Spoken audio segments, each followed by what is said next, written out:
Hi friends, welcome back to my channel. આજે આપણે દૂધી કોફતાનું શાક બનાવીશું। આ રીતે દૂધી કોફતા કઈ રીતે સોફ્ટ બને એ ટિપ્સ એન્ડ ટ્રિક્સ શેર કરીશ અને આ રીતે એકદમ ટેસ્ટી શાક બનશે। તો ચાલો બનાવવાનું સ્ટાર્ટ કરીએ। આ રીતે દૂધી કોફતાનું શાક બનાવવા માટે મેં અહીં પાતળી દૂધી લીધેલી છે। તો સૌથી પહેલા દૂધીને આ રીતે ઝીણી ખમણી લેશું। આ રીતે બધી દૂધી ખમણી લીધેલી છે। હવે આપણે આમાં 1 નાની ચમચી જેટલું નમક એડ કરીશું અને સરસ રીતે મિક્સ કરી લેશું, જેથી કરીને દૂધીનું બધું પાણી સરસ રીતે છૂટું પડી જાય। અને આ રીતે આપણે દૂધીનું પાણી અલગ કરવાનું છે અને આ જ રીતે આપણે 2 થી 3 મિનિટ સુધી રહેવા દેશું, જેથી સરસ રીતે પાણી છૂટું પડી જાય। ત્યાં સુધીમાં આપણે ગ્રેવી બનાવી લેશું। ગ્રેવી બનાવવા માટે ગેસ પર એક પેન રાખીને તેમાં 2 થી 3 ચમચી જેટલું ઘી લેશું અને થોડું તેલ લેશું। થોડું તેલ ગરમ થાય એટલે આપણે તજ, લવિંગ, એલચી, સૂકું મરચું, બાદિયા, તમાલપત્ર અને થોડી મેથીના દાણા નાખી સાતળી લેશું। ત્યારબાદ એક મોટી ચમચી જેટલી આદુ લસણની પેસ્ટ એડ કરીશું અને થોડી વાર સુધી સાતળી લેશું।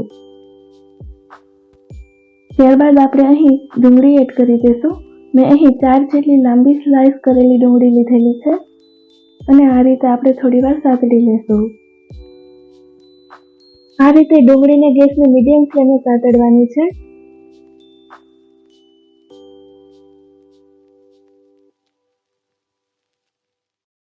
ત્યારબાદ મેં અહીં થોડા કાજુ લીધેલા છે, એ એડ કરીશું। આ રીતે કાજુ એડ કરવાથી ગ્રેવીમાં એકદમ સરસ ટેસ્ટ આવે છે। આ રીતે ડુંગળી થોડી ટ્રાન્સપરન્ટ થાય ત્યાં સુધી આપણે સાતળવાની છે। હવે ડુંગળી 4 થી 5 મિનિટ જેટલી મેં સાતળી લીધેલી છે। હવે આપણે ટમેટા એડ કરી દઈશું। મેં અહીં 4 જેટલા ટમેટાના મોટા ટુકડા કરીને એડ કર્યા છે।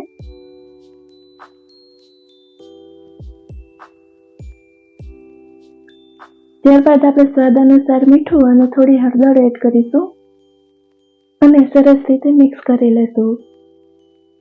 ત્યારબાદ ઢાંકીને ટમેટા સોફ્ટ થઈ જાય ત્યાં સુધી આપણે ચડવા દેશું। ત્યારબાદ હવે દૂધીમાં પણ સરસ રીતે પાણી છૂટું પડી ગયું છે। હવે આપણે આ રીતે હાથથી દબાવીને દૂધીમાં પાણીને અલગ કરી દેશું। આ રીતે વધારાનું પાણી નીકળી જશે, જેથી કોફતા બનાવતી વખતે દૂધીના કોફતામાં ઓછો લોટ એડ કરવાનો થશે, જેથી કોફતા એકદમ સોફ્ટ બનશે। હવે આ રીતે દૂધીમાંથી બધું પાણી નીકળી ગયું છે। હવે આપણે જે ગ્રેવી બનાવી હતી એમાં ટમેટા પણ સરસ રીતે ચડી ગયા હશે। હવે આપણે ગેસ ઓફ કરી દઈશું। આ રીતે થોડી ઠંડી થઈ જાય ત્યારબાદ આપણે આ ગ્રેવીને મિક્સર જારમાં ક્રશ કરવાની છે। હવે આપણે દૂધીના કોફતા બનાવી લેશું। તેના માટે મેં અહીં 1 કપ જેટલી આ દૂધીનું ખમણેલું છીણી લીધેલું છે અને આ રીતે આપણે એમાં ½ કપ જેટલો ચણાનો લોટ એડ કરીશું। તો જેટલી દૂધી હોય એના કરતાં ઓછો લોટ એડ કરવાનો છે। હવે આદુ, લસણ અને મરચાંની પેસ્ટ એડ કરી દઈશું। ત્યારબાદ નાની ચમચી હળદર, 1 ચમચી ધાણા જીરું પાવડર, નાની ચમચી લાલ મરચું પાવડર, સ્વાદ અનુસાર મીઠું, થોડી ફ્રેશ ધાણા ભાજી અને 1 ચમચી જેટલી મલાઈ એડ કરીશું। આ રીતે થોડી મલાઈ એડ કરવાથી કોફતા એકદમ સોફ્ટ બને છે। ત્યારબાદ નાની ચમચી તીખાનો પાવડર અને થોડો ચાટ મસાલો એડ કરીશું। તમારી પાસે ચાટ મસાલો અવેલેબલ ન હોય તો આમચૂર પાવડર પણ એડ કરી શકો છો। હવે આપણે આ બધું સરસ રીતે મિક્સ કરી લઈશું। આ રીતે બધું મિક્સ કરીને આપણે જોઈ લઈશું, જો આ મિશ્રણ થોડું ઢીલું લાગે તો આપણે થોડો લોટ હજી એડ કરીશું। મેં અહીં 2 ચમચી જેટલો કાચો ચણાનો લોટ એડ કરેલો છે।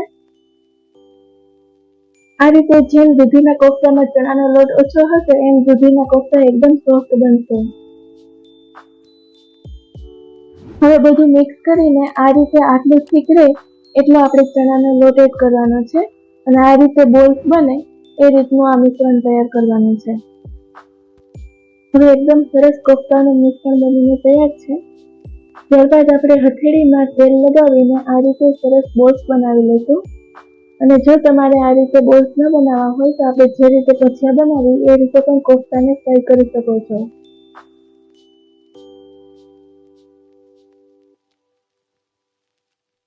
આ રીતે મેં બધા બોલ્સ બનાવી લીધા છે. હવે આપણે આ કોફતાને ફ્રાય કરી લઈશું.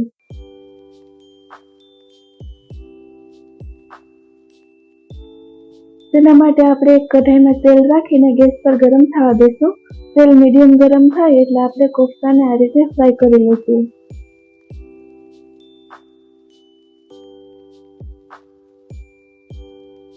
આ રીતે કોફતાને ફ્રાય કરતી વખતે આપણે ગેસની સ્લો ટુ મીડિયમ ફ્લેમ જ રાખવાની છે અને આ રીતે ધીમે ધીમે હલાવતા રહેવાનું છે,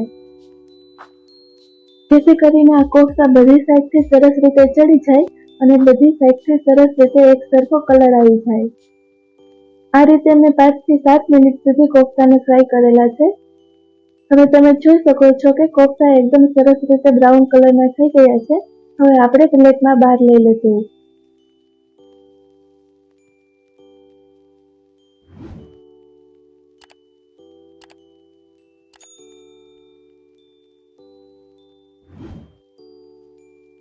ત્યારબાદ આ જ રીતે આપણે બીજા કોફતા પણ ફ્રાય કરી લઈશું.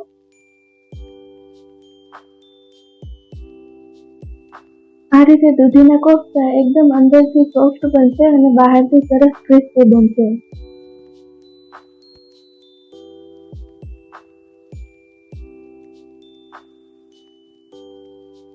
આ રીતે બધા કોફતા બનીને તૈયાર છે.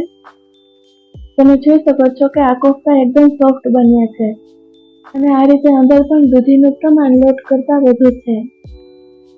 હવે આપણી ગ્રેવી પણ સરસ ઠંડી થઈ ગઈ છે. હવે આપણે મિક્સર જારમાં ટ્રાન્સફર કરી લઈશું અને આ ગ્રેવીની પેસ્ટ બનાવી લઈશું.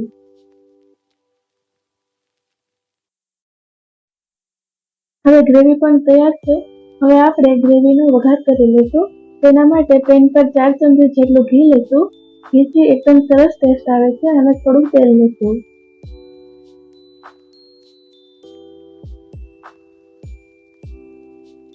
ત્યારબાદ તેલ ગરમ થાય એટલે આપણે એમાં બધા ખડા મસાલા એડ કરીશું. મેં અહીં સૂકા મરચાં, તજ, લવિંગ અને એલચી લીધેલી છે અને તમાલપત્ર એડ કરીશું. થોડું સતળાઈ જાય એટલે આપણે એમાં ગ્રેવી એડ કરી દઈશું.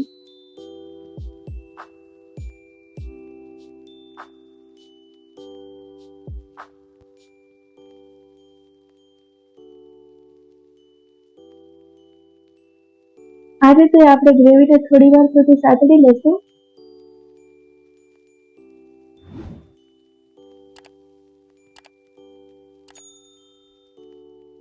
ત્યારબાદ આપણે બધા બેઝિક મસાલા એડ કરી દઈશું. મેં અહીં 1 ચમચી જેટલું લાલ કાશ્મીરી મરચું લીધેલું છે. ત્યારબાદ ધાણા જીરું પાવડર, સ્વાદ અનુસાર મીઠું, થોડો ગરમ મસાલો અને 2 ચમચી જેટલી ખાંડ એડ કરી દઈશું અને બધું સરસ રીતે મિક્સ કરી લઈશું.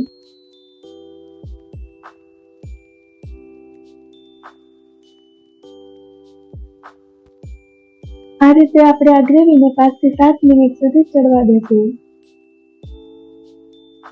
અને આ રીતે આપણે ગ્રેવીને હલાવતા રહીશું અને આ રીતે ગ્રેવીને ગેસની સ્લો ટુ મીડિયમ ફ્લેમ પર જ ચડવા દેવાની છે.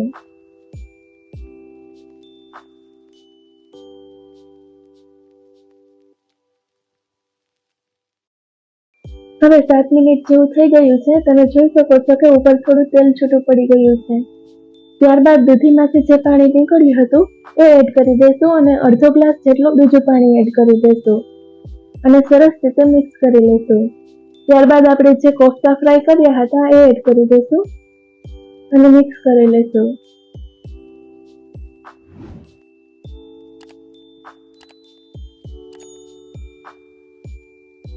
ત્યારબાદ આપણે ઢાંકણું ઢાંકીને 5 થી 7 મિનિટ સુધી આ રીતે ચડવા દઈશું, જેથી કોફતા એકદમ સરસ રીતે સોફ્ટ થઈ જાય અને ગ્રેવીની ફ્લેવર કોફતામાં સરસ રીતે બેસી જાય.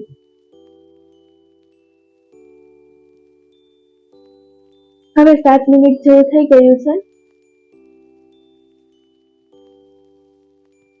હવે એકદમ સરસ રીતે દૂધી કોફતાનું શાક ચડી ગયું છે.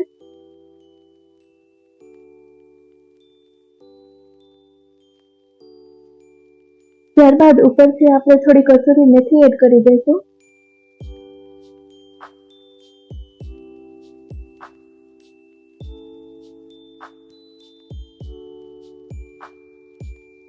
અને ફ્રેશ ધાણા ભાજી ઉમેરી દઈશું.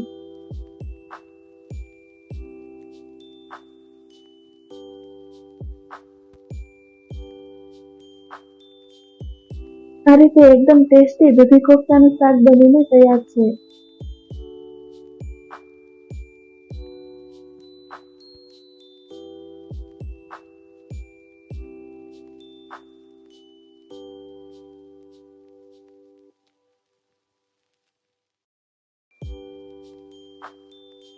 અને આ રીતે આપણે આ દૂધી કોફતાના શાકને ગરમ ગરમ જ સર્વ કરીશું.